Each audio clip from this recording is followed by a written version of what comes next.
No Time to Die is directed by Cary Fukunaga, and this is the final Daniel Craig Bond film. James Bond is retired, and while sitting on the beaches sipping on shaken dry martinis, his old boy Felix comes up for one more favor. This time he has to find a terrorist that's gotten his hands on a dangerous weapon that can wipe out all of humanity. And we have a Bond film, ladies and gentlemen. Now let's get the obvious out the way.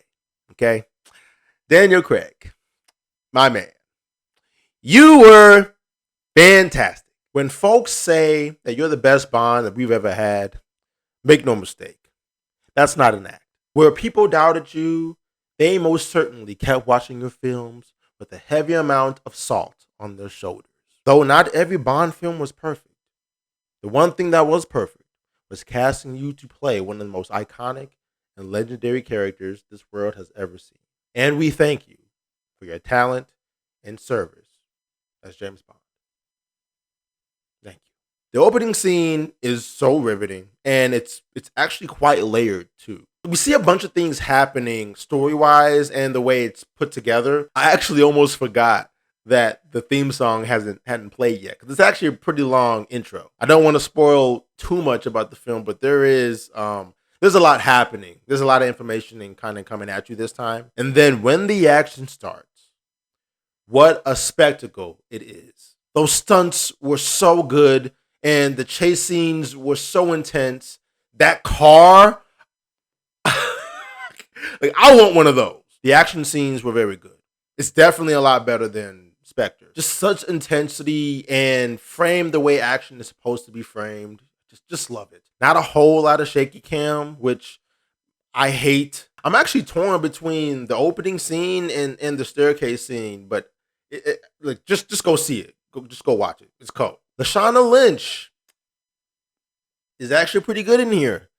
And I think people gave her a little too much flack. Because I did like her in here. She served her purpose for what the story was headed for. And I know the internet was trying to make it seem like she was taking over and stuff, but let me just reassure you, she's not. But ironically, as much attention as she was getting, for all of the, 007 fiasco, she wasn't really the standout for this. To me, it was actually Ana de Armas. Like, Ana shows up and she doesn't even have half the screen time as Lashana Lynch does, and she was my favorite. I think she stole the whole show with the way she fights and her banter with Bond, and I loved her. And I just find it kind of crazy because and correct me if I'm wrong, but I remember seeing like some rumors about them trying to do some sort of spinoff with Lashana Lynch's character, and I'm just like, nuh-uh.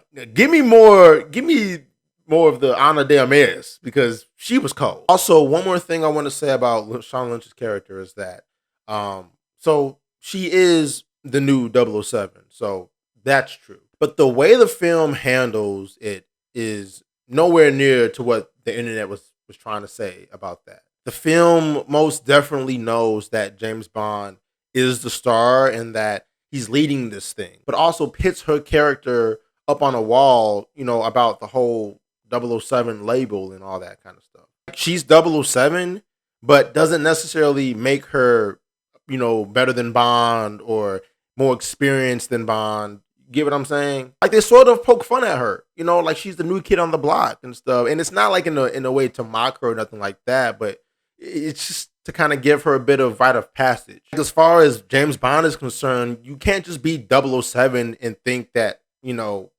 he's not important. Like, there's levels to this shit. You know what I'm saying? And I'm glad that the film implied that. I also liked Rami Malek's character as well. He doesn't do much in the film, but his presence is felt a little bit more. He's creepy, and it's just something about his face that makes me not trust him with handing me my food from a drive-thru. But I do wish they showed him a little bit more, because I think his performance was pretty good, and I really wanted to kind of see him more in the film. But this is also the longest Bond film, and some of that runtime you do start to feel it. Story is a bit too complex than it needs to be. There is a lot more exposition in this film as well, and it's not too bad. I mean, you are still invested in the story, but it does affect the pacing a little bit. Not that I think this film sucks or anything, but I'd be lying if I said that, it didn't bother me just a tad. Now, this movie itself is the conclusion to the Daniel Craig Bond films, and it definitely feels like it. They do harken back to some of the old names from the past movies, and they do bring up some